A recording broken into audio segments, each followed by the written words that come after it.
How can a once thriving industrial city in a rural heartland transition and evolve into a post industrial leader in the 21st century? How can cities innovate to help drive development in the regions they call home? How can elected officials and community stakeholders build trust with their citizens to embrace change and not just plan for the future, but to take action to make it happen? That is what we'll work to answer here in conversation with Bernd Tischler, Mayor of Bottrop, Germany, who's joining us live from Bottrop as he explains what Innovation City is and the impact it's had as an organization of successful process of urban redevelopment accompanied by technological and process innovations based on a broad and solid backing by the citizenry. Hello and welcome to the Jefferson Educational Society's digital programming. I'm Ben Spagan and I'm the vice president at the JES and I'm a contributing editor at the Erie Reader. Joining us here in conversation is Lord Mayor Bernd Tischler, who served as mayor of Bottrop, Germany, a city with a population of roughly 120,000 since 2009. To introduce our guest, I'm going to turn it over to my colleague, Miss Angela Beaumont, the JES's Director of Operations. But before I do that, a quick couple of programmatic notes. First, Mayor Tischler will present on Bottrop and Innovation City, and then we'll open the discussion for those questions. Now, folks, since this program is first airing live on the JES Facebook page, we're going to work our way through as many questions from you, the viewers, as we can as we host this event. If you have a question, just leave it in the comments section below. If you're watching or listening to a later broadcast of this event, still send us your questions, your comments to keep this conversation going, keep the engagement going. And of course, for more information about upcoming JES programs and publications, visit our website, jeserie.org, and be sure to like us on Facebook, follow us on Twitter and Instagram, and subscribe to our YouTube channel. Angela, over to you for that introduction. Thank you, Ben. And thank you, Mayor Tischler, for joining today. We are very excited for this event since, as Ben said, it is the first international program live streamed to an international audience. In 1984, Bernd Tischler finished his studies of urban planning at the University of Dortmund. After the clerkship at the district government of Cologne and the Great State Examination for Higher Technical Management Services in 1987, he worked from 1987 to 1989 as deputy chief in the Office of Urban Affairs and Business Development in Dormagen. In 1989, he was appointed as department manager for environmental planning in Bottrop. He was then head officer of land use planning and deputy director of the planning office before he was promoted to director of the city planning office in 1996. In 2004, he was appointed executive director of the Department of Buildings and Planning. Since 2009, Mr. Tischler heads the Planning Commission of the Ruhr Regional Association. In the 2009 municipal elections, he was elected mayor of the city of Bottrop and re-elected by a large majority in 2014 as well as 2020. Mayor Bernd Tischler, thank you for joining us for this discussion. Please tell us about Bottrop and Innovation City.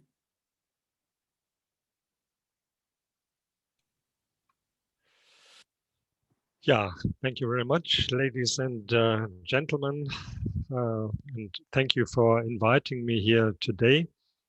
It's a great honor for me to present the Innovation City Bottrop project that we are implementing in our city. My English is a little bit rusty. I'm sorry for that. And I prepared several slides which explain our approach. And afterwards, as we heard, I'm ready for a discussion if you want to. The next slide, please, shows the situation of Bottrop in Germany and in the state. We are located in the western part of the Federal Republic of Germany. And Bottrop is part of the Ruhr region, as you know, still the industrial heart of the country. The Ruhr region has about 5.5 million inhabitants. Next, please. Some data of the city. Bottrop has a history of over 160 years of coal mining. Up to 5,000 miners worked in the city's industry. Nowadays, a few hundred are left. The end of the era of coal mining meant, of course, great changes for Bottrop and also raised a number of concerns and fears by the people. However, we prepared ourselves well for these changes. We thought about our strength, which clearly lie in the field of energy. In former times, it was the old energy, the coal. Today, it's the new technologies and new topics like energy efficiency. In 2010, we made these topics and issues to our new general principles for the development of our city. And we started our way to transforming the last German coal mining city into the energy efficient innovation city. And I want to tell you about this transition today. The slide shows us that the last German pit coal mine, hard coal mine, was closed in Bottrop in 2018. The next slide shows the impact of climate change in Europe and of course even in Bottrop. Floods, storms, heavy rains, and so we see new challenges posed from the impact of climate change. And even the drought in summer 2018, the next slide, please. So we had to send out our fire brigades to water trees along the roads and streets in the town. So the impact of climate change is good to see in Europe. Next one. This slide shows German figures, but it's quite the same, I guess, in the United States. About nearly 40% of CO2 emissions are emitted by buildings. So if you want to reduce CO2 emissions, you have to do something about the houses and buildings in the cities. To only rely on new build and energy efficient houses would take too long time. And time is what we do not have. So in our approach, we have to deal with the existing building stock if we want to reduce CO2 emissions in the cities, in the countries. And this is where the Innovation City project takes action at the already existing buildings and already existing infrastructure. Our target is to reduce 50% of the CO2 reduction in our city within 10 years. Next slide. And however, Innovation City is not only about the reduction of emissions. Our target is, you can say, twofolded. We want blue skies, meaning measurable reduction of CO2 emissions. And we are also working for a green city, meaning the improvement of quality of living.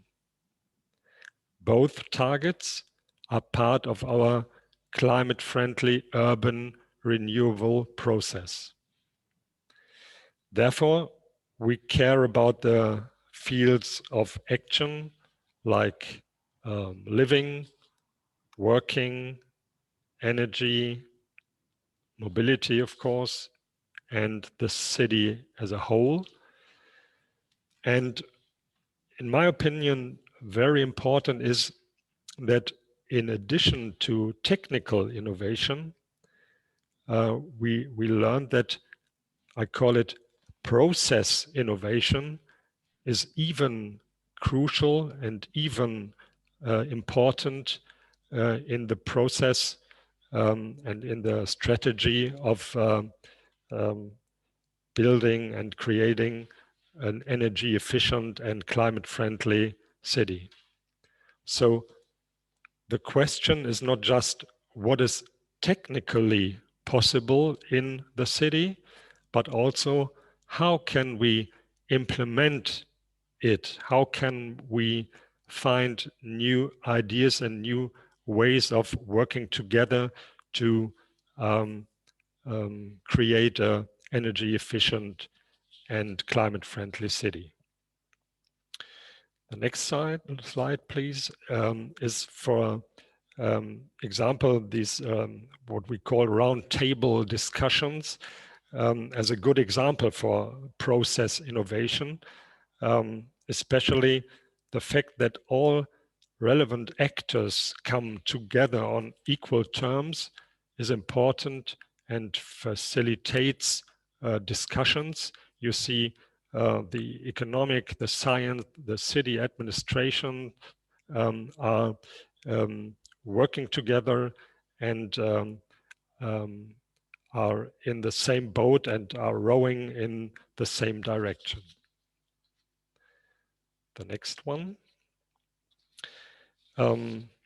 We have written a kind of blueprint how to organize this transformation process. This blueprint is quite very well known in Germany, and it's quite easily transferable to other cities. It takes into account technical innovations, but also, as I told you, process innovations. Another very, very important part has been the involvement of our citizens. This sort of civic participation is, in my opinion, a key element of the transformation process in the Innovation City project. You see some pictures of forms that we took our citizens into the process and made them part of the process and part of the Innovation City. The next slide shows us again our goal was to reduce 50% CO2 emissions only in 10 years. And calculations are still underway, but we are very confident to have reached the mark of 50% CO2 reduction compared to 2010, which is, as you all know, a very ambitious result. Next one. In 2010, we started a master plan that especially focused on local aspects, on the quarters of the city and the projects. And based on this master plan, which was the beginning, based on this plan, we developed further measures and projects. And The next slide says that we realized more than 300 energy efficient, climate friendly urban development improvements projects. And based on the mentioned master plan, we developed this project in the urban context. I would like to show you only a few examples in the next slides. For example, what we call future houses. Existing buildings were modernized in such a way that they produce more energy than they consume. The houses also serve as a display and a kind of test objects. And remember, all these houses are typical German house forms. And we are dealing with the existing building stocks. There aren't no new built houses, but the existing building stocks we improved and made it energy efficient. Next one. Very famous in Germany is this project. We installed 100 combined heat and power plants in the city to test how decentralized systems can be used to generate energy and warmth. Other important questions: how does the energy system of a city or a network react if you produce with 100 plants energy and warmth? So can central comprehensive systems of power generation, can they be replaced by decentral efficient alternatives? The next slide, as you can see, photovoltaic systems were a big and important element of many our projects. Bottrop is the city with the highest photovoltaic density among the cities in the rural area, for example. One of the result of 10 years work in this 300 projects. And the next slide is, in my opinion, very interesting because we have developed a system of subsidies depending on the achieved reduction of CO2. We subsidize up to 25% of private investments in energy efficiency. We are able to spend European and federal state money to our home owners. And we found out that €1 public funding creates nearly €8 private invest. And so this program worked as a kind of labor project in the city. And remember, I had to substitute many jobs because of the end of the coal mining. And so these energy efficiency efficient projects created many new jobs in the city. The next slide.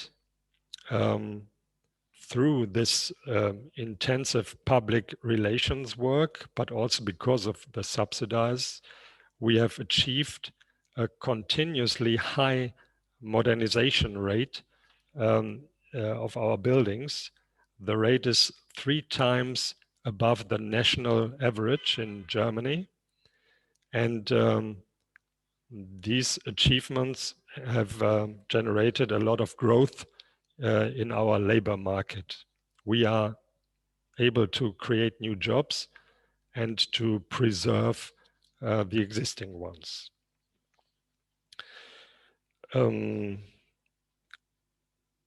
Digital systems and digital innovation is even a part of our project. With one click, every citizen can find information online, what support funding is available, and you only have to type in your address to receive this information. So you can stay at home and can inform yourself. And the next step is that you can come into an office and you will become an free consult with the aim, the goal to organize your innovation and your energy efficient measures. The next slide shows some examples of our campaigns that we have launched over time.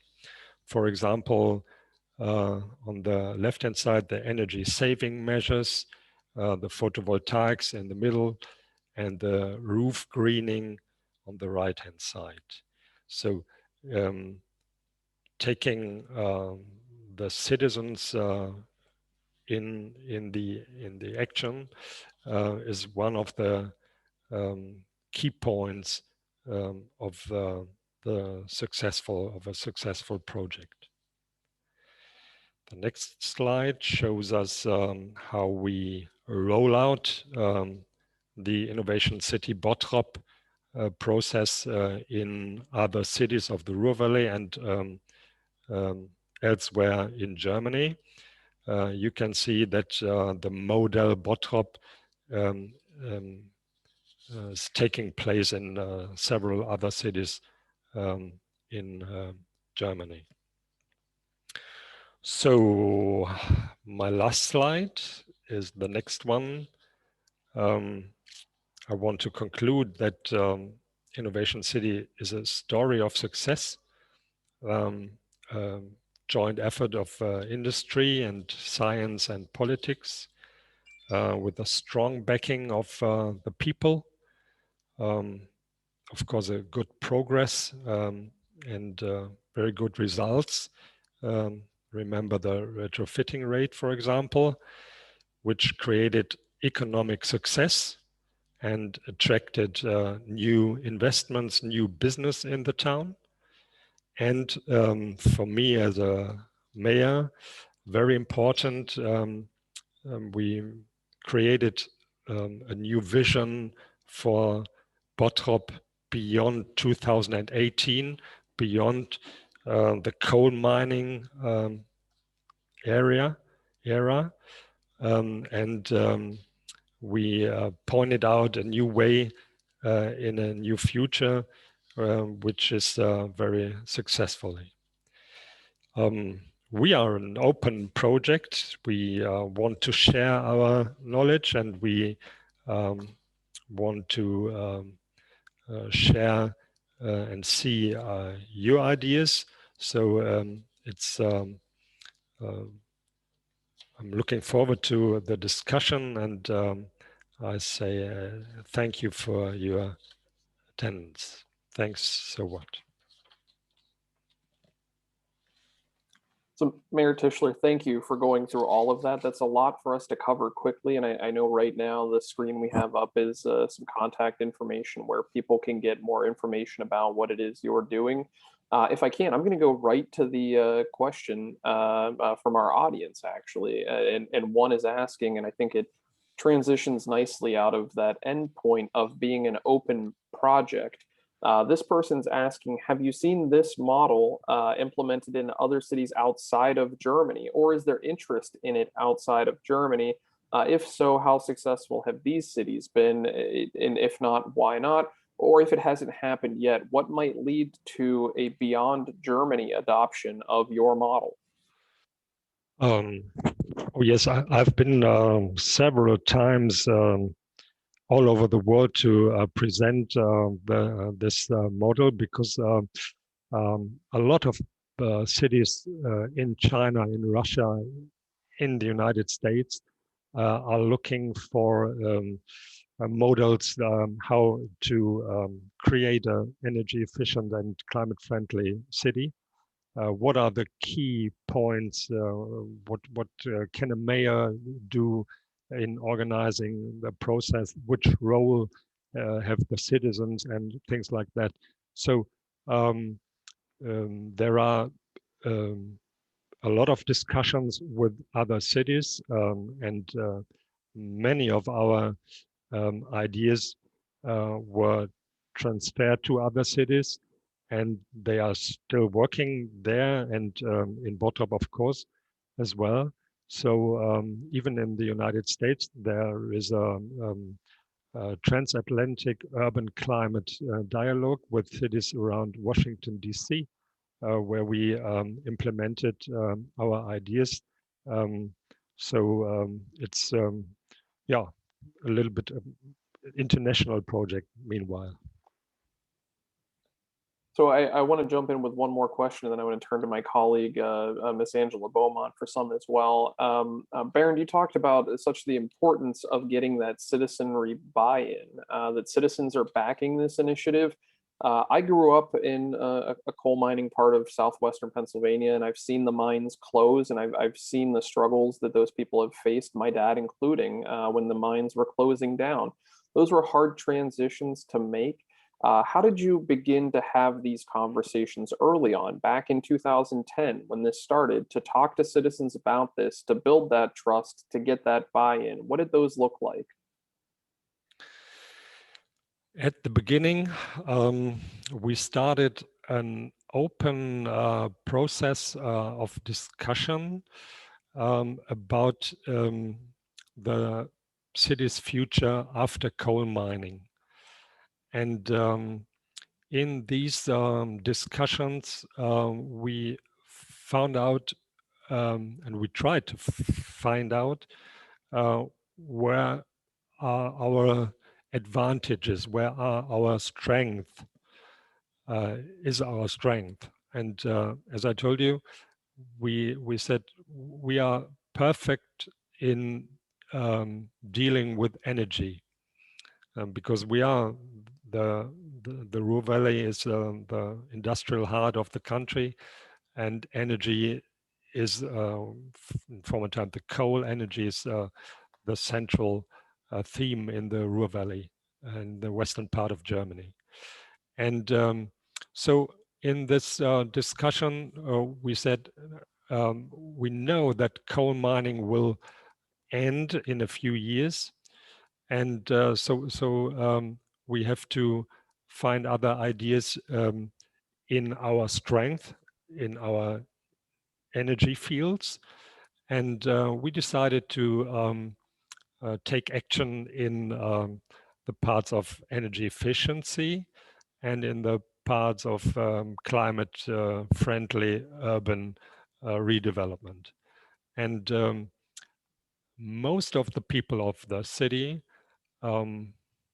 they feared, of course, if they saw the date 2018 where the last coal mine will shut down in Bottrop. But our success was that we brought the people to accept these new ideas, and that they followed the idea to create a new future after coal mining. And it's only possible if you go into an intensive dialogue with the different parts of the city, the different stakeholders of the city, the youth, for example. And that's what we did. We talked a lot, and we went to the schools and to the university and everywhere. And we made huge conferences with the people. And in the result, we most of the people said, yes, let us start this this process. Let us try this new way after coal mine. Thank you for that. I appreciate that. Angela, I don't want to hog all the time. Questions over to you. You've got plenty as well. Yeah, so thank you very much for this explanation how community buy-in was strong and probably one of the biggest pull factors here. I have more like a generic question on, I know that the rural area went through a lot of transitions and transformations in the past. So in the 70s, the economy was hit pretty hard because of the coal mines becoming exhausted, and German coal was no longer competitive. And then in the late 60s, the Ruhr Grid started the first program to initiate structural change. The process continued into the 90s and 2000s. And then, so my question is, why does it take so long? And what were the main obstacles? And were there major turning points on the national level that accelerated or slowed down this process? In our process, one key point was the German industry. The regional and industry in the Ruhr Valley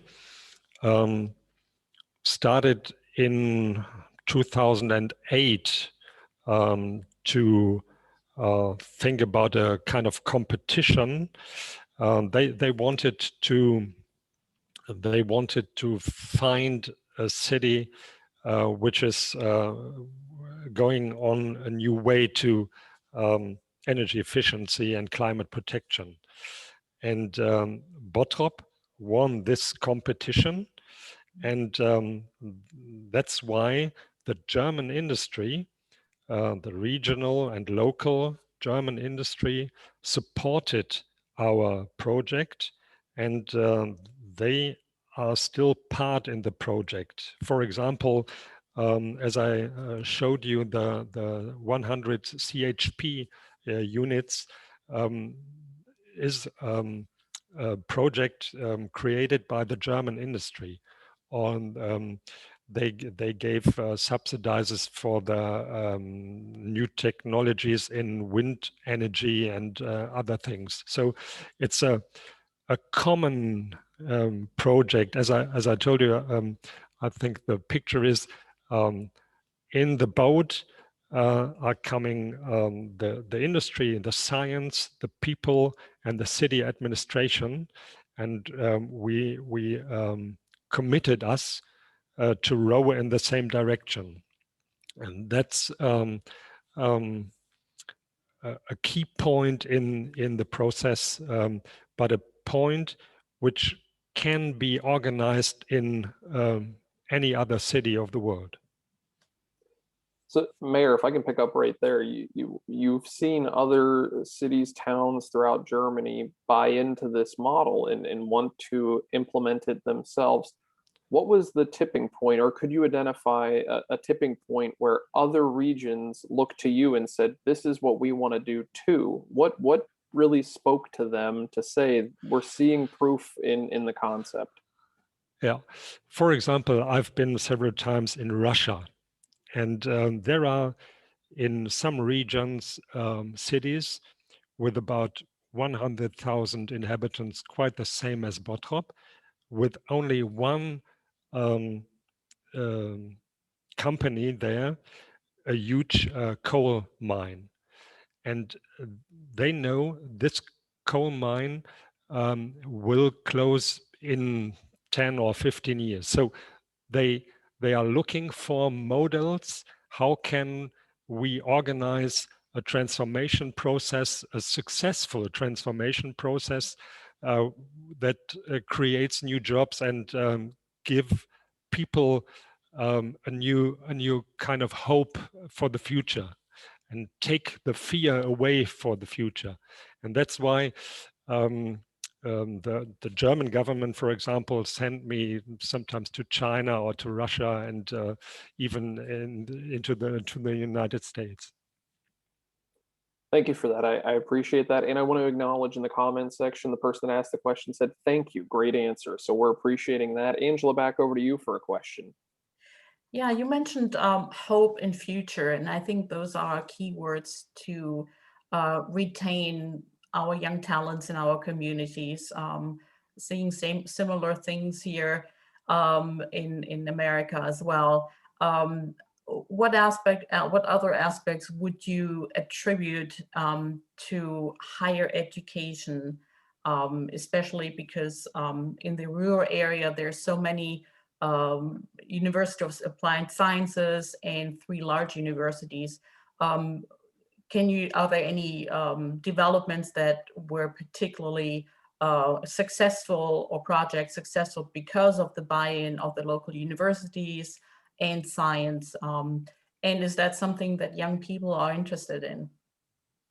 Yeah, of course. In our process, for example, we started to go into the schools and go into the universities, and I invited the Klassensprecher, the class speakers of all over the schools from Bottrop, and I explained the project, and I made them to ambassadors of the Innovation City project.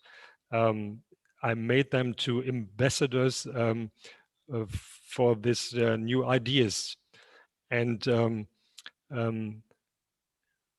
it developed several projects with the local university in energy efficiency, and with the schools in competitions to energy and climate protection and things like that. So we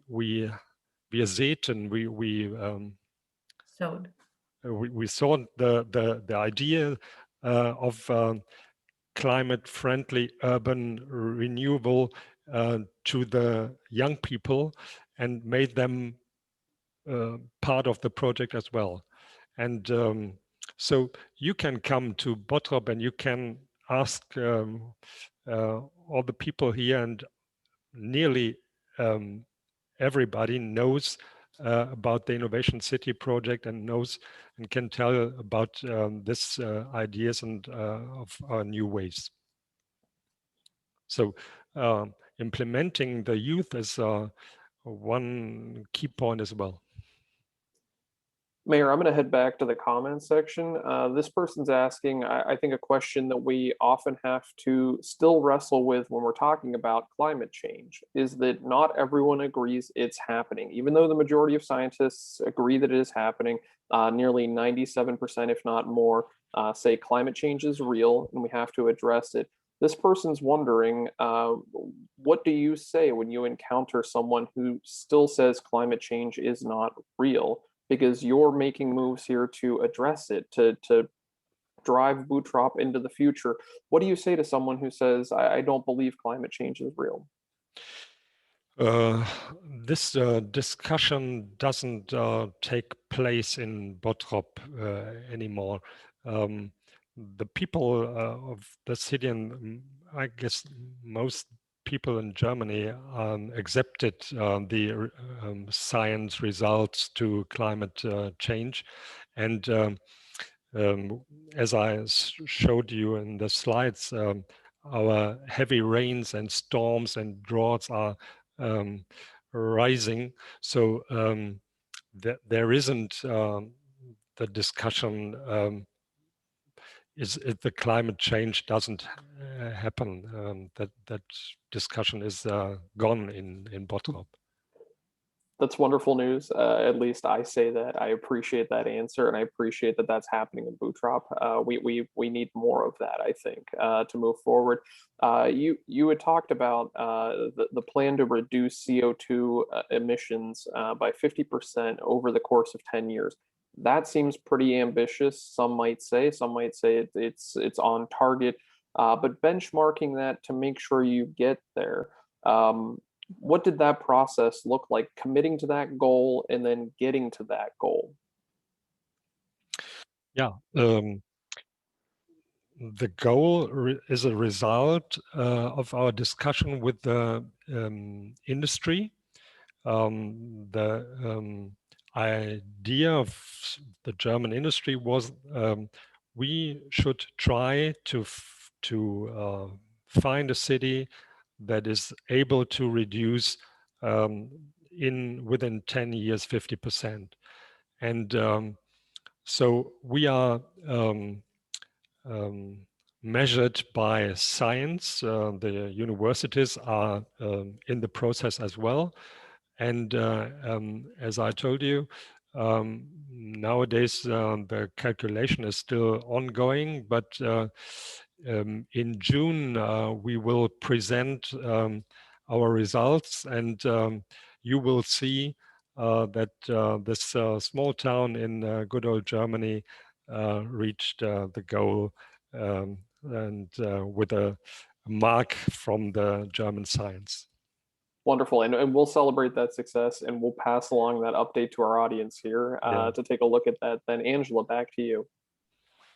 Yeah, I want to address something that actually is on the radar of a lot of folks here in Erie, and it is impermeable surfaces. I mean, like roadways, motorways, networks, parking lots, just, the densely populated and built out environment that you have in the Ruhrgebiet, and that exists also here. So there's a lot of issues here with flooding and stormwater runoffs. And I remember an earlier slide that you had with the campaign for green roofs.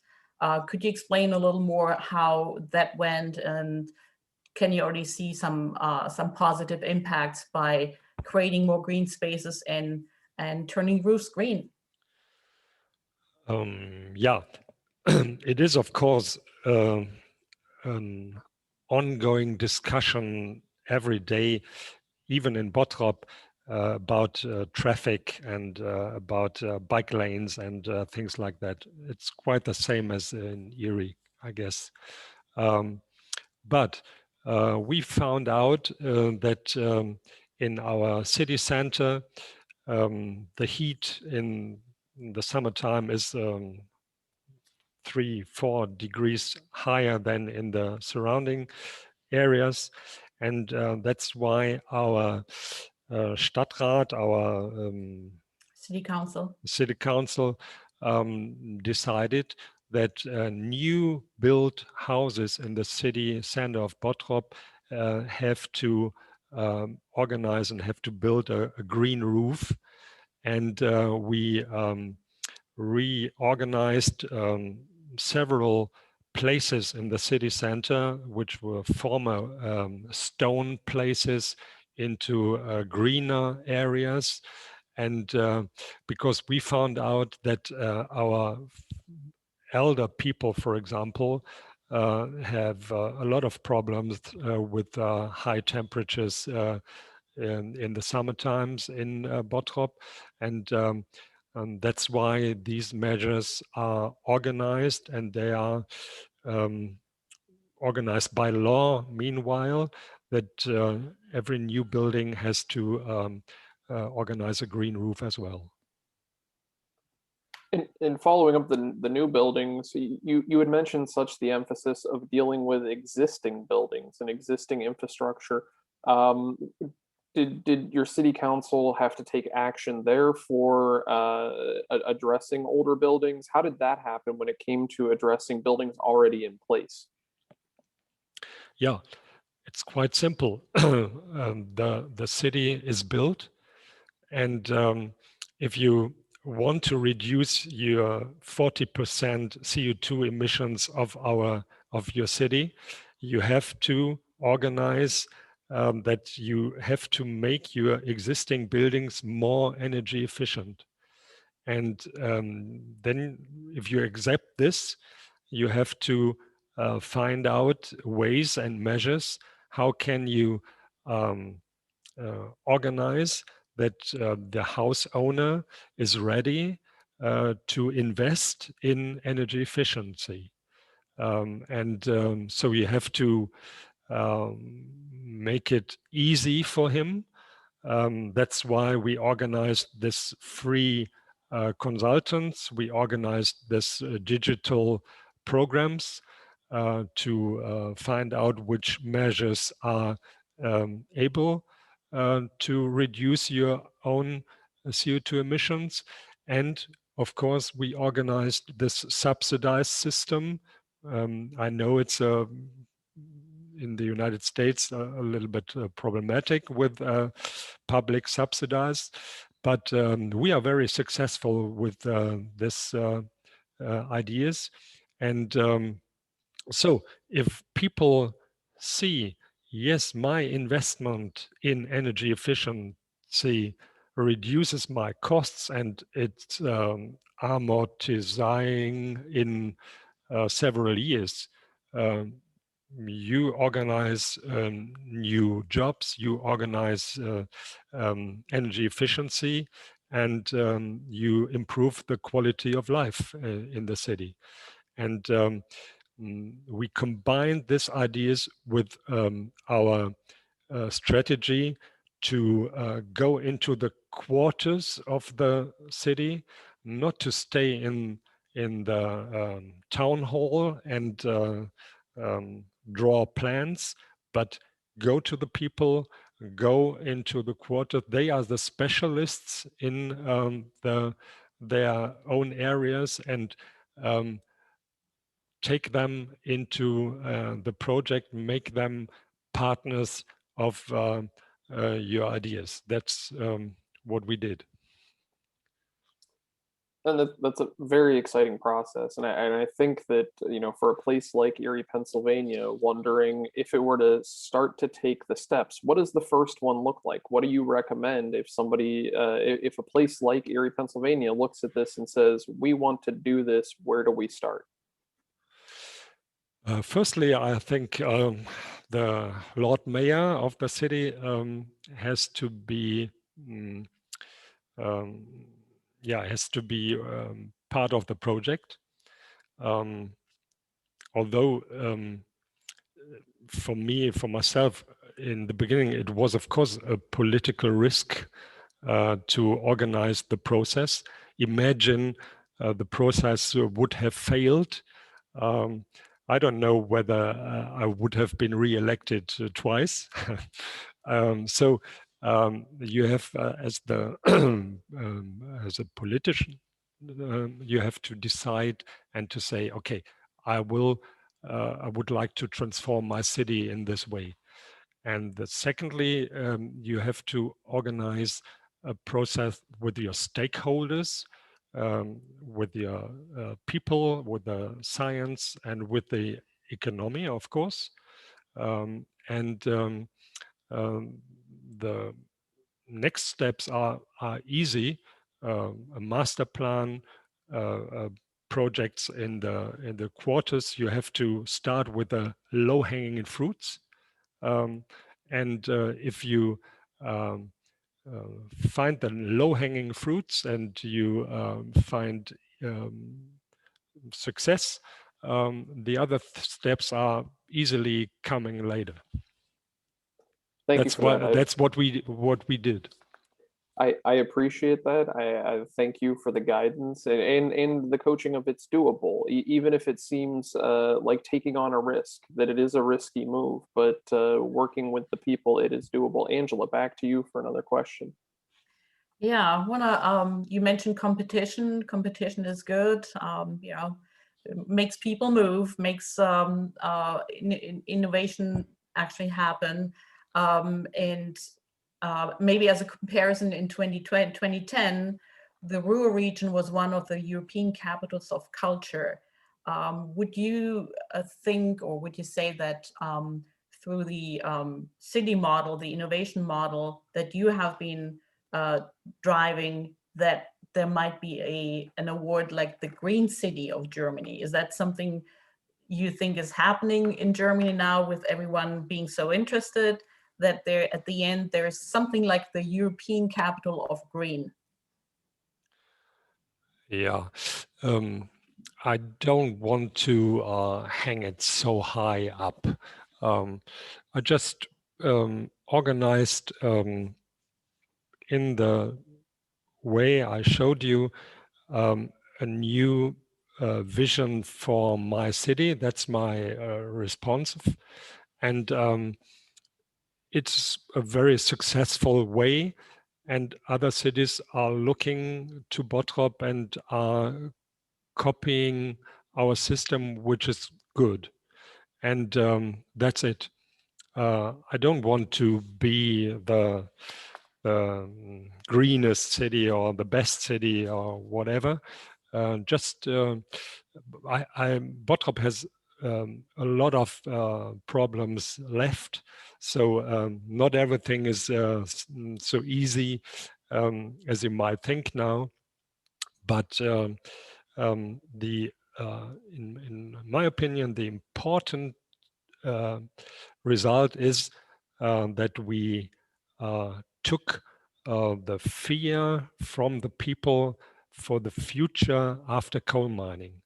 Imagine a town which was built on coal with a 160-year-old history of coal mining, lost this coal mine, and of course, the people feared the process, and our success was that we rolled out the new ideas, we rolled out a new way, and we took the fear away and turned it into optimism and into prosperity and into an improvement of living.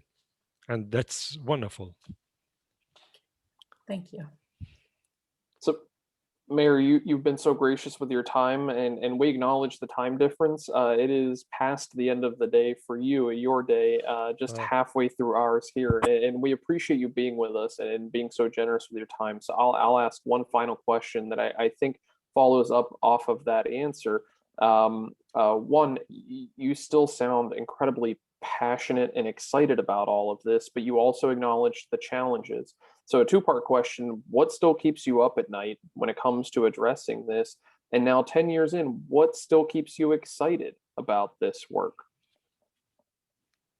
I'm still excited by the work because it's it's wonderful to see how a long thought strategy works, and how a process of redevelopment of a whole city is successfully ongoing.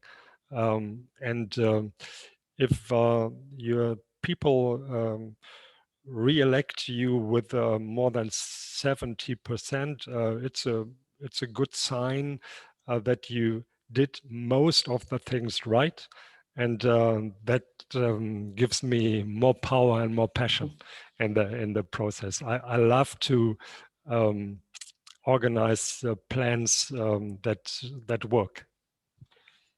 And reelected not just once, but twice. The people are saying they want more of this. The challenges and any concerns that you still see lie ahead, the obstacles or hurdles in your way that you're still addressing. Yeah, obstacles and problems are, for example, the money. We want to do more, but we can't because of our economic situation. It's a problem in Germany that the finance system between federal states and cities isn't balanced. That's and the result is that the cities haven't money to organize different processes, and that's a problem. But my experience is, if you find new ideas, if you have good ideas, and if you can convince people, the money is coming to you, and that's a good result of the Innovation City process as well. So challenges, yes, but optimism and a lot of opportunity we're seeing actualized, and we're seeing still yet into the future as you move on. Mayor Bernd Tischler, thank you for taking the time to teach us about Bottrop and Innovation City, sharing your model with us, sharing your knowledge, your insight, and your experiences with us here in conversation. Thank you so much, sir. Ben, may I close with the old German minor salutation? It's called Glück auf, and it was a great pleasure for me to talk to you, and greetings to the United States. Bye-bye. We thank you so much, sir. And thank you all at home watching along in real time or streaming on demand a later broadcast of this. We appreciate you tuning in. Without you, these conversations do not happen. Mayor, we appreciate everything that you shared with us. Folks, for more information about both upcoming programs and past discussions, available now to stream on demand, please head to jeserie.org. There you'll also find a wide range of publications, from timely reads on current topics to reports, essays, and more. And of course, be sure to like us on Facebook and follow us on Twitter and Instagram, and subscribe to our YouTube channel. Angela? Thank you very much, Mayor Tischler. Can we share, if people are interested, your contact details if they want to get in touch with you and import the Bottrop model city? Yeah, of course. I'm looking forward to any contact. Feel free to contact me whenever you want. Thanks. Thank you so much. Wonderful. We appreciate that, sir. For the Jefferson Educational Society, I'm Ben Spegan, along with my colleague, Miss Angela Beaumont. Be safe, be sound, and thanks for listening and learning with us.